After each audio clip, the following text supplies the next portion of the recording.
విత్తనం భూమిలో వేస్తాం, విత్తనమే కనబడుతుందా, దానిలోండి కొత్త జీవం కనబడుతుందా? కొంతకాలానికి అక్కడ తవ్వి చూడండి, విత్తనం ఉంటుందా?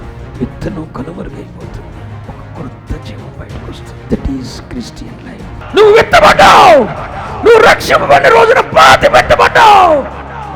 అంటే మనం పాతి పెట్టబడిన తర్వాత మునుపట్లాగా ఉండకూడదు, కొత్త జీవం ప్రత్యక్షం అవ్వాలి. హల్లెలూయా.